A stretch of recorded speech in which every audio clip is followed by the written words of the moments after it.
السلام علیکم ورحمۃ اللہ وبرکاتہ۔ بسم اللہ الرحمن الرحیم۔ الحمد للہ رب العالمین باری الخلائق اجمعین باعث الانبیاء والمرسلین، والصلاة والسلام على سید الاولین والآخرین وخاتم النبیین ابی القاسم محمد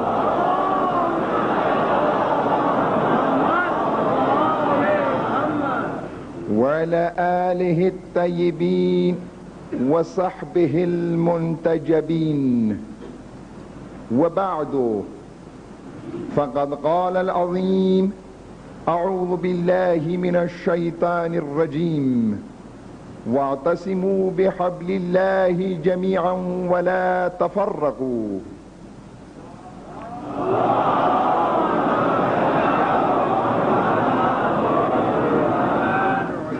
یہ ایک حقیقت ہے کہ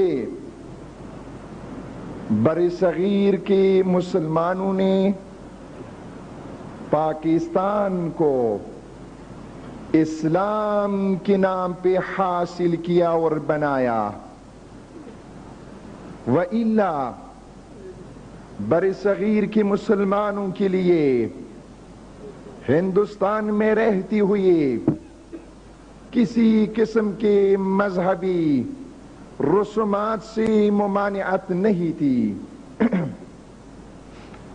مسلمانوں کی مساجد اب بھی ہندوستان میں موجود ہے، مسلمانوں کے امام باڑے اب بھی ہندوستان میں موجود ہے، مسلمانوں کے اور بھی اثرات آج بھی ہندوستان میں پائے جاتے ہیں۔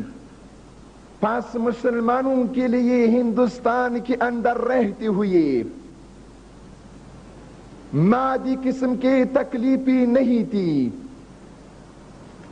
دکانداری تجارت پر مسلمان چائے ہوئے تھے، اکثر و بیشتر بڑے بڑے زمیندار مسلمان تھے، اما وہ چیز جس کی مسلمانانی بر صغیر احساس کی کمی احساس کرتے تھے، وہ تھی ایک ایسی حکومت جو مسلمان اسلام کے نام پہ بنا کر وہاں سنی اور شیعہ سے بالا تر ہو کر اسلامی نظام نافذ کیا جائے۔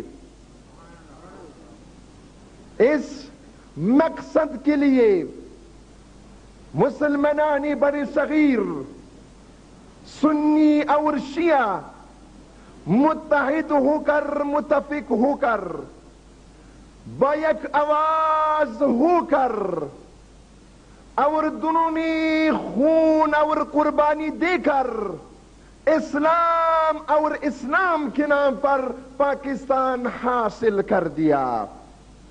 لذا اب بھی یہ نعرہ لگایا جاتا ہے، پاکستان کا معنی کیا لا الہ الا اللہ، مگر افسوس صد افسوس کہ چونکہ بانی پاکستان کو فرصت نہیں ملی، اس کے بعد جتنی بھی حکومتیں آئیں انہوں نے اصلی مقصد کو بھول دیا۔ کوئی شرق کی طرف متوجہ رہی، کوئی غرب سے قانون کے لیے گدائی کا ہاتھ پھیلایا، مگر وہ جس کی طرف انہوں نے توجہ نہیں کیا وہ قرآن اور قرآن تھا. جب موجودہ حکومت جس طریقے سے بھی تھا برسر اقتدار آئی تو انہوں نے یہ صحیح اندازہ لگایا تھا کہ پاکستان میں جو لوگ رہتے ہیں وہ مسلمان ہیں, مسلمانوں کی رگوں میں اسلام و قرآن کی عشق و محبت ہے. لذا انہوں نے اعلان کر دیا کہ ہم پاکستان میں اسلامی نظام نافذ کر دیں گے. مسلمان خوش ہو گئے اس لیے کہ انہوں نے دیکھ لیا کہ اس سے پہلے حکومتوں نے ہماری قربانیوں کو رائگان دے دیا, اصلی مقصد قبول دیا تھا. اما جب 12 ربیع الاول کو آج سے 4-5 سال پہلے اعلان کیا گیا, سنی بھی خوش تھے, شیعہ بھی خوش تھے, مگر جب اعلان ہوا تو اس میں ایک مکتب فکر کی ماننے والی پیروکار متحیر ناراحت. آخر یہ کیا؟ پاکستان میں تو سنی شیعوں دونوں نے مل کر قربانیاں دی تھی, شیعوں نے بھی قربانیاں دی تھی, شیعوں کا بھی دماغ خرچ ہوا تھا, شیعوں کا بھی مال خرچ ہوا تھا, شیعوں نے بھی پاکستان کی بقا کے لیے 65 اور 71 جنگ میں بڑے بڑے قربانیاں دی تھی. آج بھی بنگال کی زمین میں ہمارے شہداء سوئے ہوئی ہیں, آج بھی کشمیر کی بلند وادی سے ہماری شہداء کی خون کی خوشبو آ رہی ہے. بس یہ کیا ہوا؟ عجاب, ایک ہی مرتبہ ہم نے دیکھ لیا کہ وہ جو صحیح معنوں میں حکومت و اداروں میں قوم کے نمائندے ہوتے ہیں, صحیح نمائندہ جو آپ کے قوم کا, آپ کے ملت کا اسلامی نظریاتی کونسل میں بیٹھا ہوا تھا, اس نے استعفا کا اعلان کر دیا. آپ نے بی بی سی سے سن لیا.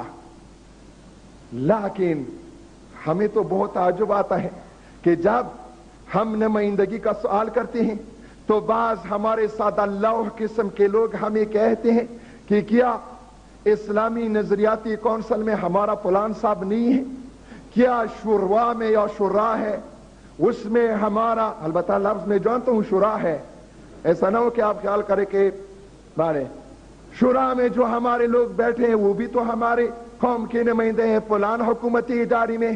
ہم یہی سے اس کو فرق بتاتے ہیں کہ جو قوم کے ترجمان ہوتے ہیں وہ اس وقت تک اس کرسی پر بیٹھے ہیں جب تک ان کی ملت کی مطالبات کی وہاں مانی جاتی ہیں, لیکن جب ان کی ملت کی مطالبات کی مخالفت کی جاتی تو اسی جگہ وہ اٹھ کر استعفا کا اعلان کرتے ہیں. آج یہی لوگ, مگر چند دن پہلے آپ نے نہیں سنا اسلامی نظریاتی کونسل نے اعلان کر دیا کہ عشر اور زکات سے کوئی مستثنا نہیں ہے. پھر کیوں انہوں نے استعفا کا اعلان نہیں کیا؟ پھر کیوں انہوں نے اس مسئلے کو نہ شورا میں اٹھایا اور نہ اسلامی نظریاتی کونسل میں اٹھایا؟ اس لیے ایسے افراد ملت جعفریہ کے نمائندے نہیں ہو سکتے. جو ملت کے نمائندے ہوتے ہیں وہ ملت کے جو مطالبات ہیں, جو ملت کے ضروریات ہیں, ان کی پورا کرنے کے لیے وہاں اداروں میں بیٹھے ہوتے ہیں. مفتی مرحوم قائد مرحوم علامہ جعفر حسین علی اللہ مقامہ, جو اس وقت اسلامی نظریات کونسل کے ممبر تھے, انہوں نے استعفا کا اعلان کیا. ملت جعفریہ بکر میں جمع ہو گئی اور انہوں نے بالمتفق اتفاق کے ساتھ مرحوم کو اپنا قائد چن لیا. انہوں نے ملت کو اب ان کی ملت کی تعاون لینے کے لیے ساتھ لینے کے لیے دورے شروع کر دیے. جب ملت کو انہوں نے اعتماد میں لے لیا تو آپ نے دیکھ لیا کہ انہوں نے جولائی سے پہلے جون کے مہینے میں کنونشن کا اعلان کر دیا. ملت سے اپیل کی تو ملت جعفریہ کے بوڑھے جوان یہاں تک کہ مستورات پاکستان کی گوشی گوشی سے اسلام آباد 4 اور 5 جولائی کو پہنچ گئی. وہ نوبت بھی آ گئی کہ جب ملت جعفریہ کی جائز مطالبات سننے سے ذمہ دار پر اسلام آباد سے باہر گیا تو اس ملت جعفریہ کی غیور نوجوانوں نے سیکریٹریٹ کا محاصرہ کر کے 24 گھنٹے کے اندر حکومت ان کے مطالبات منوانے پر مجبور ہو گئی اور تحریر معاہدہ کیا کہ اس کے جو قوانین بن چکے ہیں جن میں ملت جعفریہ کا فقہ جعفریہ کا خیال نہیں کیا گیا ہے ان میں ہم ترامیم کریں گے اور آئندہ بھی جو قانون بنے گا ملت جعفریہ کے لیے فقہ جعفریہ کا خیال رکھا جائے گا. مگر افسوس کہ یہاں ملت جعفریہ سے ایک اشتباہ سرزد ہو گئی. لیکن ہمیں اس تاریخ سے درس لینا ہے, سبق لینا ہے کہ آئندہ ایسا اشتباہ نہ دہرایا جائے. وہ اشتباہ کیا تھا؟ وہ یہ تھا کہ ہم نے اسلام آباد معاہدہ کو آخری فتح سمجھ کر قائد مرحوم کو تنہا میدان میں چھوڑ دیا. علماء بھی چلے گئے, وکلاء بھی چلے گئے, ملت بھی چلے گئے, مرحوم قائد تنہا میدان میں رہ گئے. نتیجہ کیا ہوا؟ نتیجہ یہ ہو گیا کہ حکومت نے اپنی کیے ہوئے معاہدے کا خلاف ورزی شروع کی. اس کے بعد قانون سرقت میں شیعوں کی فقہ کا خیال نہیں رکھا گیا. اور آج یا اسی حکومت کے وزراء یا اسی حکومت کے اسلامی نظریاتی کونسل والے ممبران یہ اعلان کر رہی ہیں کہ یہاں پر صرف ایک ہی فقہ نافذ کیا جائے گا اور عشر و زکوٰۃ سے کسی کو بھی مستثنی نہیں کیا جائے گا. یہ کیوں؟ انہوں نے کیوں یہ جرأت کی؟ چونکہ انہوں نے دیکھ لیا کہ ملت جعفریہ اب میدان سے چلی گئی ہے, میدان انہوں نے خالی چھوڑ دیا ہے. یا میں یہ بھی عرض کروں, قائد عظیم الشان رہبر انقلاب اسلامی خمینی کفر شکن روحی لہ الفدا فرماتے ہیں کہ جب تک ملت میدان میں موجود ہو تو ایران کے اسلامی انقلاب کے لیے کسی قسم کا خطرہ نہیں ہے. آج آپ دیکھ رہے ہیں کس قدر مصائب اس ملت پر آئے, مگر کس طرح سر افرازی اور سر بلندی کے ساتھ ملت مسلمہ ایران نے ان مصائب کا مقابلہ کیا. اما جس دن رہبر عظیم الشان فرماتے ہیں ملت میدان چھوڑ کر اپنے اپنی بیرکوں گھروں میں واپس ہو گئی تو اسی دن انقلاب کے لیے خطرہ ہوگا. ہم نے وہ کاغذی معاہدہ کو آخری فتح سمجھ کر ہم سب نے میدان کو خالی کر دیا. مفتی صاحب کے زمانے میں بھی خلاف ورزی حکومت نے کی اور آج بھی حکومت خلاف ورزی کر رہی ہے. لیکن میں یہ عرض کروں گا آپ بھائیوں سے, سن لو, بے خدا جہاں میں گیا ہوں, خواہ وہ ڈیرہ اسماعیل خان تھا, خواہ وہ لاہور کربلا گامی شاہ تھا, خواہ وہ ڈیرہ غازی خان تھا, خواہ وہ کوئٹہ بلوچستان جس سے ہم یہ توقع نہیں رکھتے تھے, خواہ وہ عزاداری کی مرکز بلکہ عزاخانہ عزاداری امام حسین علیہ السلام شہیدوں کی سرزمین یعنی کراچی, جس شان سے, جس قوت و قدرت و اتحاد کے ساتھ میں نے ملت جعفریہ کو دیکھ لیا. یعنی آپ تصور کیجئے کہ ہر جگہ پر ایک اسلام آباد کنونشن منعقد ہو رہا ہے، اور یہاں سے ہم حکومت کو بھی یہ کہتے ہیں کہ اگر آپ کے قانون میں یہ ڈالا گیا ہو کہ ملت جعفریہ اختلاف کا شکار ہو گئی ہے، تو آپ کو اس غلط فہمی میں مبتلا نہ ہونا.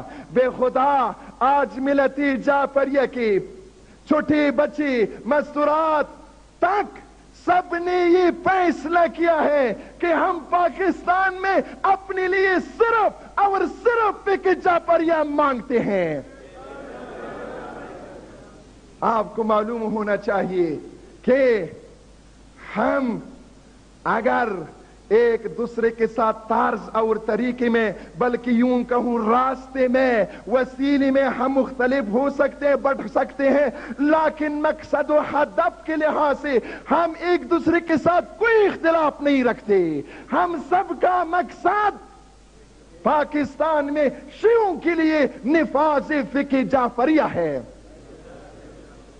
لذا ہم یہاں سے یہ بھی عرض کریں گے کہ ہماری یہ تحریک ہمارے بھائیوں کے خلاف نہیں ہے، سنیوں کے خلاف نہیں ہے، بلکہ ہم تو ان کے ساتھ مشترکہ پلیٹ فارم، خواہ و توحید یا نبوت، ختم نبوت یا معاد یا قرآن، ایسے قسم کے مشترکات، ان پلیٹ فارم سے ہم تو ان کے ساتھ تعاون بھی کر رہے ہیں. ہمارا اختلاف، ہمارا یہ تحریک سنیوں کے خلاف نہیں ہے، کسی اور کے خلاف نہیں ہے، بلکہ ہمارا یہ تحریک ملت محرومہ جعفریہ کے لیے حقوق کا حاصل کرنا اور ملت جعفریہ کے لیے پاکستان میں فقہ جعفریہ کا نافذ کرنا ہے. تو کسی کو یہ غلط فہمی نہ ہو جائے کہ یہ تحریک کسی اور مکتب فکر کے خلاف ہے. ہم تو اتحاد بین المسلمین کے قائل ہے، کیوں نہ ہو، جبکہ ہم مقلد ہے رہبر عظیم الشان خمینی کفر شکن کا، جو اتحاد کا علم بردار ہے، جنہوں نے یہ نعرہ بلند کیا ہے کہ آج کے دور میں جو بھی سنی شیعہ اختلافات کو ہوا دے گا وہ صحیح معنوں میں نہ شیعہ ہے نہ سنی بلکہ غیروں کا ایجنٹ ہے. ہم تو اتفاق کے خواہاں ہیں، ہم تو صلح و صفا کے ساتھ زندگی کرنے کے خواہاں ہیں، ہم اختلاف کو نہیں چاہتے. اتفاق سے وہ لوگ ڈریں گے، اختلاف وہ لوگ چاہیں گے کہ جن کی ذاتی مفاد اختلاف میں ہو. بنابراین تو ہم اپنی بھائیوں سے عرض کریں گے کہ ہم تو آپ سے اول یہ توقع رکھتے ہیں کہ آپ ہمارے اس موقف کی حمایت کر لیں، چونکہ ہم آپ کے لیے فقہ جعفریہ نہیں مانگتے، آپ کے لیے فقہ حنفیہ اور اپنے لیے فقہ جعفریہ کا مطالبہ کرتے ہیں. تو چونکہ ہمارا یہ مطالبہ جائز ہے، ہم آپ سے یہ توقع رکھتے ہیں کہ آپ ہمارے اس موقف کی تائید کریں. اگر تائید نہیں کرتے ہو تو کم از کم ہماری مخالفت نہ کر لیں. اما ساتھ یہ بھی عرض کروں کہ اگر ہم اتحاد بین المسلمین کا نعرہ بلند کرتے ہیں لیکن اتحاد بین المومنین کو ہم نظر انداز کر لیں تو لوگ ہم پر ہنسیں گے یا نہیں ہنسیں گے؟ بے خدا جس قدر ہم اتحاد بین المسلمین کے حامی ہیں اس سے چند گنا بالا تر ہم اتحاد بین المؤمنین کے قائل ہیں اور ان کو واجب سمجھتے ہیں. لیکن آخر آپ ذرا توجہ فرمائیے کہ اس دور میں کہ نہ ہمارے مقدسات کا تحفظ باقی ہے، ہمارے مساجد امام باڑوں کی تحفظ پامال کیا جا رہا ہے، اور نہ ہمارے خون کا خیال رکھا جا رہا ہے، نہ ریڈیو ٹیلی ویژن پر ہمارے حقوق دیے جا رہے ہیں، بلکہ فیصل یونیورسٹی میں شیعہ طلباء کی داخلی پر پابندی ہے. 2 اسکالر جو وہاں پر تھے، ایک شیعہ فکر سے تعلق رکھتا تھا اور ایک بریلوی فکر سے، ان دونوں کو نکال دیا گیا ہے. اسی طرح ہم شریعت بینچ میں، اسلامی نظریاتی کونسل میں ہم صحیح نمائندگی سے محروم ہیں. جب ہم ایسے مصیبات و مشکلات سے گزر رہے ہیں تو اس وقت جو بھی اختلاف کا آواز بلند کرے گا، آپ اس کو شیطان سمجھ لو، وہ ملت جعفریہ کا دشمن ہے. کیونکہ اس وقت آپ کو یہ معلوم ہے کہ اگر ایران میں مسلمانوں نے آپ نے دیکھ لیا کہ کس طرح امریکہ کو ذلت کے ساتھ ایران سے نکال دیا، وہ صرف اور صرف اتحاد اور اتحاد کا نتیجہ تھا.